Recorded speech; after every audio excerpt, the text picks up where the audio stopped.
A mum from Colorado discovered a heavy plastic bag with maggots all over it in her son's wardrobe. Little did she know she'd just found a murdered man's severed head. It was the 1st of March 2021 in picturesque Colorado. On what started out as an ordinary day, the parents of 19-year-old Brian Cohey would be about to make a discovery that changed their lives forever. The couple made a panicked call to 911 after finding a heavy plastic bag in their son's wardrobe.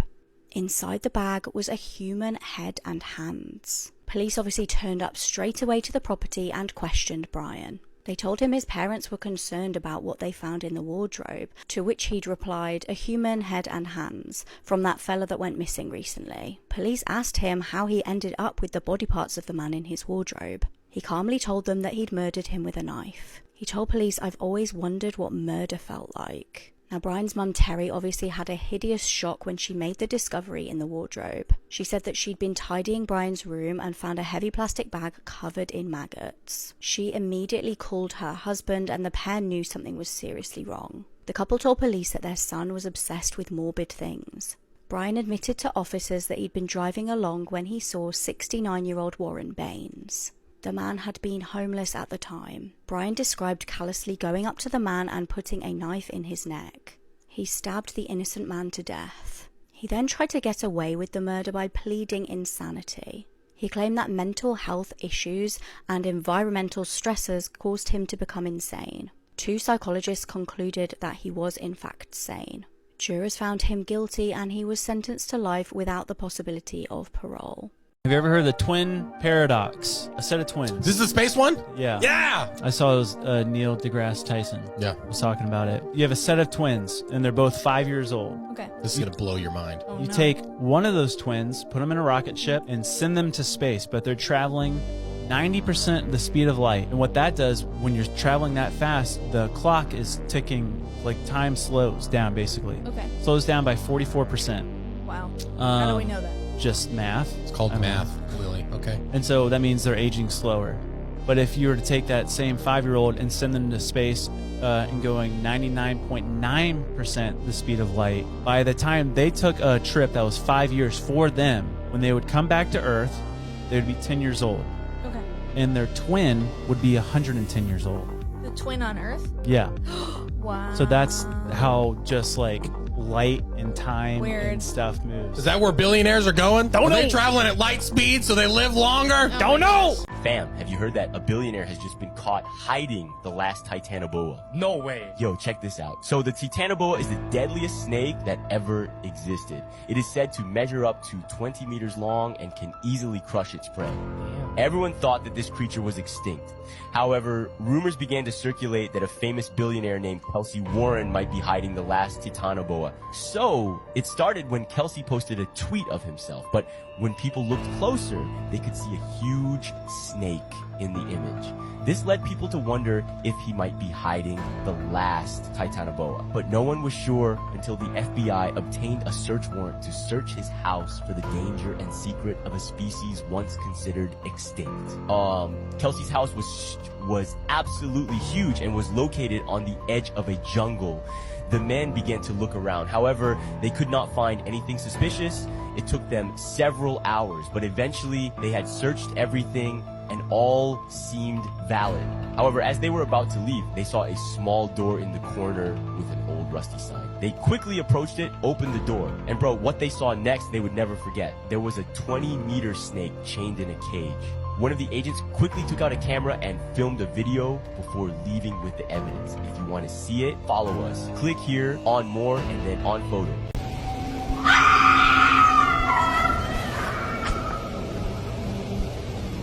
Sonny. Sonny, what the is that? Sonny. Sonny, what is that? What is that? Dude. That's down that trail. That's down that trail.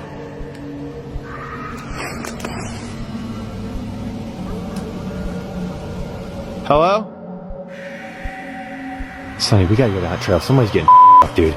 Literally. That's the police report says that somebody got up, man. Let's go down this trail. Come on. Dude, if there is literally Sonny. I don't feel safe. Dude, is this the point where we call 911?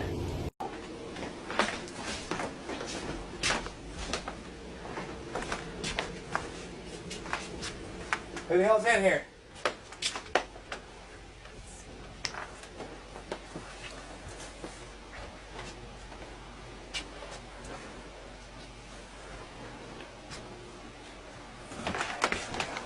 I'll check on Gary. You can't see me.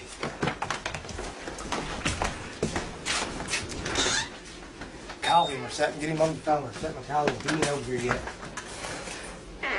I'm calling you, baby. Make it quick. Trying.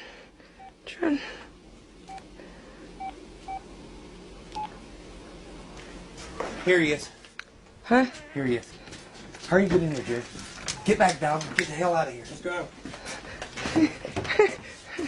She's freaking scared to death. I know, and I'm sorry getting you out this damn late, man. It's we was just got in. We not got that camcorder. We was fixing to go to bed. We got to get up early for class in the morning. We was fixing to go to bed, and you can hear. Hey, there it is again, Tommy. Tommy. What is it? Y'all hear that? Have you checked it? What is it? I opened it up and looked, and I saw. Oh, we got a rat. We heard footsteps What? a minute ago. What?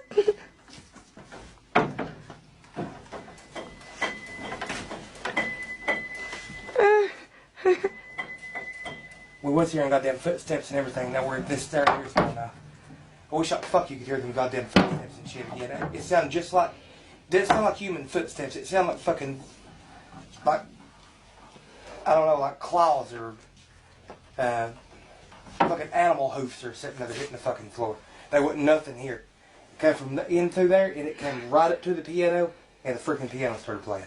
So they funded the Roriks to go back, but this time to find the Chintamani Stone, which is basically the Eastern version of the Philosopher's Stone. Here's where it gets crazy. During his travels, they came across this very remote Buddhist temple in the Himalayas. Okay. The keeper of the temple saw him. Nicholas had a freckle pattern that would have matched up to what he believed would be the next Dalai Lama. And so he instantly brought over to him a black stone. And supposedly, if you hold this stone, it shows you the way and how to enter Shambhala, the secret city that is run by godlike people. And this is where it gets crazy. Vice President Henry A. Wallace wrote to Nicholas and said, "We await the stone. We welcome you again to this glorious land of destiny." What? He was sent to go get this stone. Yeah. Nicholas, he gave it to the abbot. The 13th Dalai Lama said no one can ever see these stones. And so the Dalai Lama took the 3 stones and then hid them to where no one could ever find them. Wow. Nicholas goes back to the U.S. As soon as he got back, FDR, they signed this new thing, the Rorik Pact.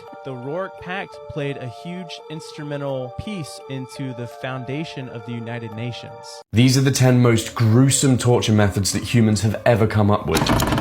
Number 10, acid baths. Basically, a person would be chained up and lowered slowly into a vat of acid, melting their skin off of their muscles and their muscles off of their bones. Number 9, bamboo torture. Now, bamboo shoots can grow at speeds of up to 1 inch per hour, which is incredibly fast. Victims are tied securely above young bamboo shoots and are allowed to slowly grow into the body of the victim. But if you think that's bad, don't worry, it gets so much worse. Number 8, the Judas cradle. Victims are placed on this pyramid-shaped seat with the point slowly inserted into their wow, and then they were slowly lowered onto it by ropes. Because of the ropes, torturers could prolong the death and pain for hours and sometimes even days. Number 7, the German chair. Their legs and arms are secured to the metal seat and then they're slowly lowered towards the ground. Basically, if you push back fast enough, the back will just break. By the way, I'm a very small creator. If you're enjoying this, please drop a follow. Number 6 is the Brazen Bull. This one is my personal Roman Empire because there's a beautiful twist to the story of this one. So basically, it was a big metal hollow bull. You'd get a victim, put them inside, shut the door, light a fire underneath, and cook them alive. The bull was designed in such a way to amplify the screams of the victim, making it sound like a bellowing bull, so that people hearing the torture would know not to get out of line. But here's the twist: that when the person who invented this device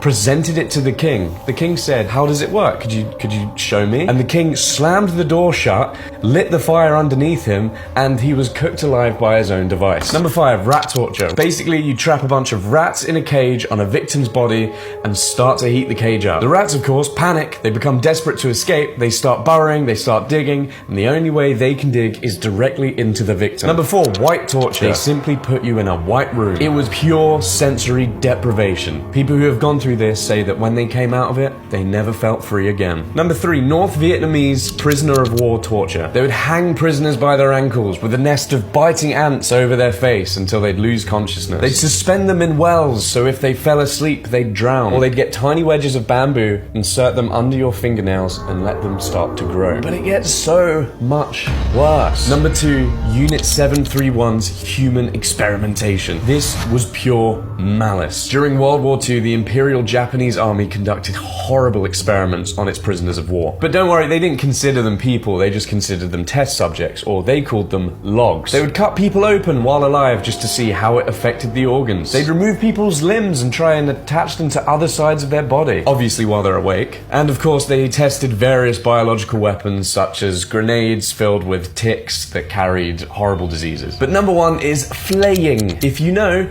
you know. If you don't know, flaying is also known as skinning. Did you know you can remove the skin from someone's face while keeping them alive? Well, supposedly it's agonizing, and it's exactly what the Mexican cartel do to people who wrong them, such as rival gangs or just random people that piss them off. The most mind-twisting paradoxes of all time. The ship of Theseus paradox. You have a ship made of 100 pieces of wood. Every now and then, you replace one of the pieces of wood with a new piece and keep the old pieces in a shed. Over the course of years, you replace all of the old pieces with the new pieces of wood. So to you, that's still your original ship, right? Well, the paradox occurs when you consider what happens when you take all the old pieces from the shed and reassemble them. The question becomes, which is the original ship? The omnipotence paradox asks, could an omnipotent being limit its own power? Another way to word this is, could God create a stone so heavy that even he couldn't lift it? Now this is paradoxical because if God does have unlimited power and can do anything, then sure, of course he could create a stone that he couldn't lift. But if that's true and he couldn't lift it, then that's something he can't do, hence the paradox. There was a deleted scene in Midsommar. Really? They deleted it because they thought that people would view the movie different. Why? So the scene comes after the cliff scene. So remember that scene where they jump, the people get too old and now they have to sacrifice themselves? So right after that, there's this other ritual. And they only deleted it because they said it's too disturbing? Too disturbing, and it would cause some controversy. Oh, so right. They would stand around and this child would come up and be like, oh yeah, I'm sacrificing myself to the cult goddess. What they do is they tie her up and they put a big rock. So it's like one of those ship ones where oh my god, if they throw her into the lake, that she will sink. Yeah. And right before she does that, Danny, the main character, she goes, stop, don't do that. And remember in the cliff scene? Yeah. Where the other people on shrooms were like, don't jump, don't jump. Everybody around them were offended because they're like, oh, this is a cult thing we do, don't be disrespectful. Yeah. But when Danny said, don't throw them in, they're like, wait, no, stop everything. She might be right. We did kind of sacrifice enough. So it's a thing where it's like the cult only wants white people with blonde hair, and they would only accept, but everything else would be disrespectful. So the people that on the cliff, they were like black, they were like Latino. Oh my god, you're right. Yeah. Then Alright, Annabelle. The last time I took you upstairs, it did not end well for me.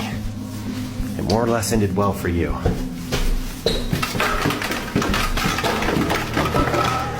Sorry.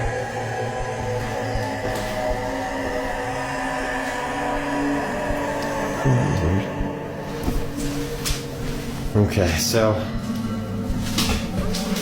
here, Annabelle. Oh, that's weird. Why are the fire alarms going off all of a sudden?